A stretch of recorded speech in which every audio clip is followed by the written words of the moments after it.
Good morning, everybody.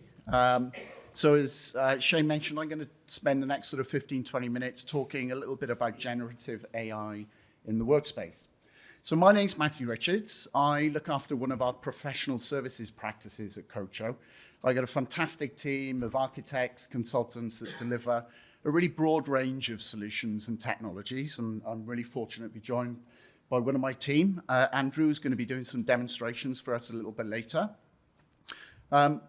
So generative AI, I can't see the keys, bear with me a second. So I think Andy touched on this a little bit. It's all sort of caught us by surprise.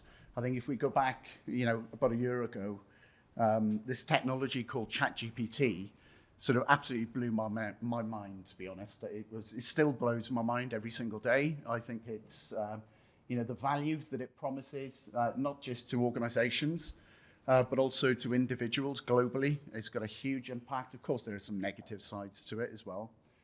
But the key concerns that we're looking at the moment is, things around the privacy, the security, and the compliance. So I think organizations generally won't actively use that technology unless they have the relevant assurance. So that's what we at Kocho are trying to do, is to ensure that we're able to provide that level of assurance to allow you to use that generative AI, things like Copilot and other technologies, in a safe but productive way.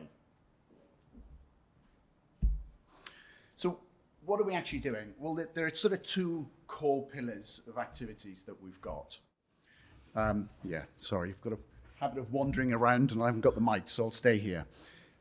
So two core pillars. One which is working with Microsoft, very much on the Copilot technologies that Andy alluded to earlier. There are many different Copilot offerings from Microsoft. In fact, one that was released today, which is the Microsoft 365 Copilot. So what are we doing there? Well, what we're doing is, helping clients prepare to be able to use that technology. It's not a case of just switching it on. There are a lot of things that you need to consider before you do that. And so we're helping introduce that technology safely and in a governed way for our clients. Providing education, right? So what value does it provide to us as an organization?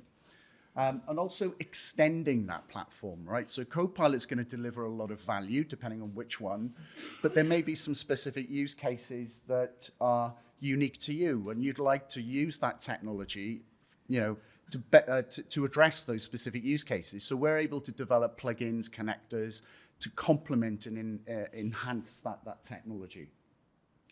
The second pillar then is building, in essence, bespoke and custom solutions on the Azure OpenAI platform.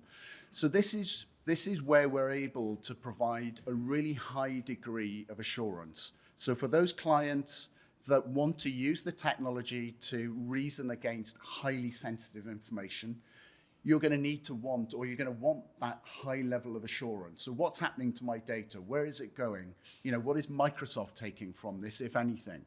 So we want to be able to, and we're part of the way through developing a platform and a framework that provides that, that assurance that you need. So we can, can work with you specifically on those use cases.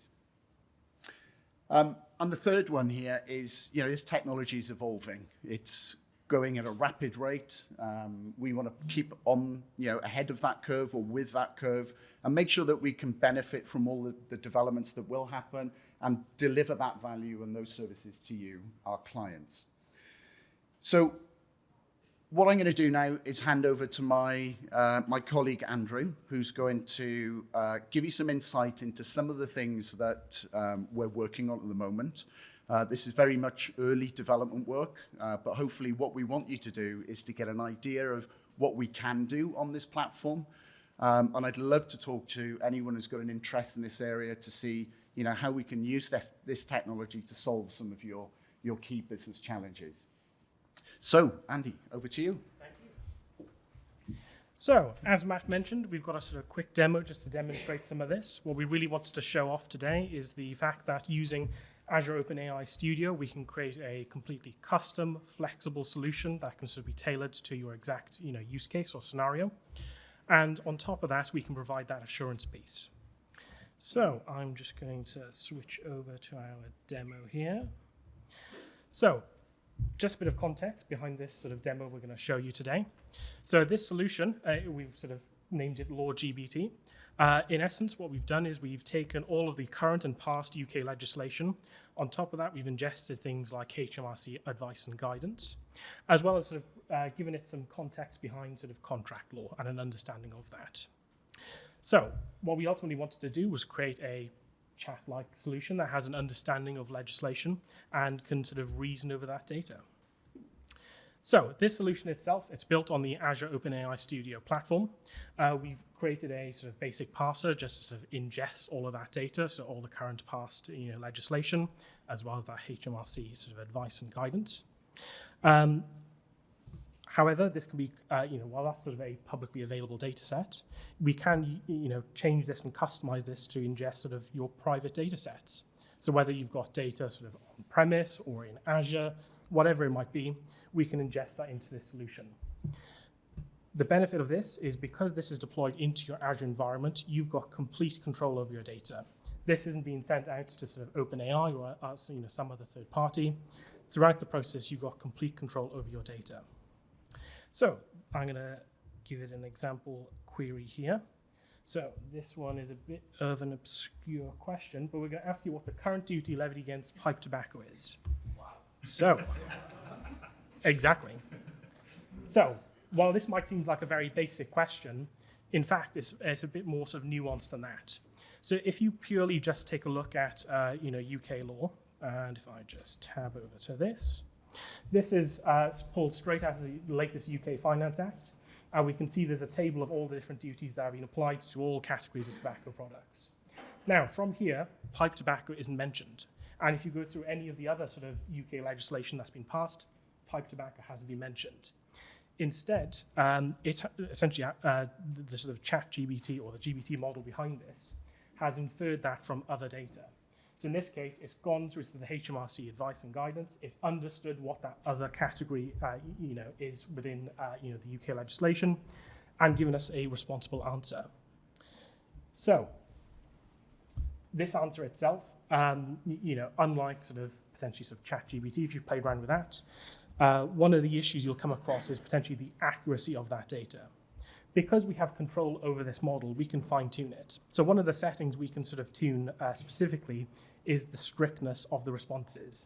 In this case, we can be very strict and say that actually, you can only return data that we have provided you. On top of that, we can also get to sort of provide this chain of thought. So in this case, that chain of thought is represented through referencing. So in this case, every time it's going to provide a fact, it's going to give us a reference and tell us exactly where it got that piece of information from. And again, this is all sort of completely customizable. The other thing we can do with this model is also tune particular attributes like temperature. So that way, unlike sort of ChatGPT where if you ask it the same question twice, you're probably going to get two different answers. In this case, because we have control over the model, we can sort of be very specific about the temperature it's called. So it returns the same response time and time again. And because we can do that, we can essentially create extra assurances around this technology. So in this example, what we could do is we could create a DevOps pipeline and create some sort of unit testing for our AI solution. So every time we adjust the data set or we adjust the sort of underlying model itself, we can sort of test it very quickly to make sure that actually the model is going to continue to provide accurate data, reliable data, time after time. So I'm just going to give it another example query over here. So if I can copy. So the next question I'm going to ask is, what were the rates previously? So this is an example of how, it can continue that sort of context. So it's understood that actually what I'm talking about is what I previously asked, which is sort of pipe tobacco. And we can see it's given this lovely summary. So what this is showing us is that it's not just returning, it's not doing sort of a find and a search, because actually if it looked at every revision to sort of the UK Finance Act, you'd find there's sort of way more sort of revisions than this. It's gone through that data set, found specifically what we're interested in, which is every time that sort of particular duty changes, and only highlighted that. And again, we can see this data's reference. It tells us exactly where it's pulled out from, so we can sort of fact check the answers we get out of this. So on top of that, where's my mouse? There we are. We can also ask it other questions. So in this case, I'm going to ask it to provide a brief summary of the changes made to the Fair Duty Act in the Finance Act of 2023. And again, it's going to give us a sensible reference answer. Now, while this is a more interesting answer because the way sort of UK legislation is structured is rather than sort of essentially recreating sort of documents, instead, if you look at amendments to laws, it's just sort of saying, take this text, replace it in this act, adjust this table or adjust this wording. And we can see that sort of using the built-in capabilities of the GPT model, it's able to understand that actually this isn't completely new information. It's taking those adjustments and applying it to previously ingested data. So if we take a look at the actual, let me switch out to the slide here.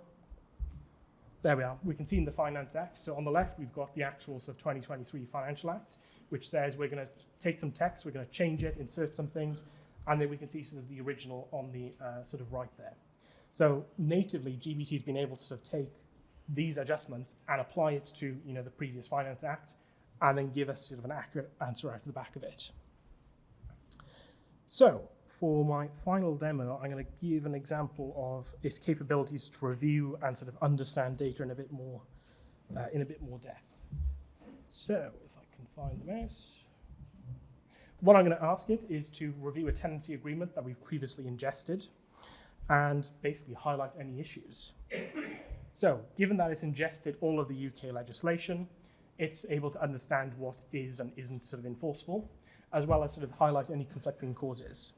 So in this particular tenancy agreement, if I pull this up, what we've done is we've created a few basic errors. So the first one we've done is create sort of an illegal or unenforceable clause.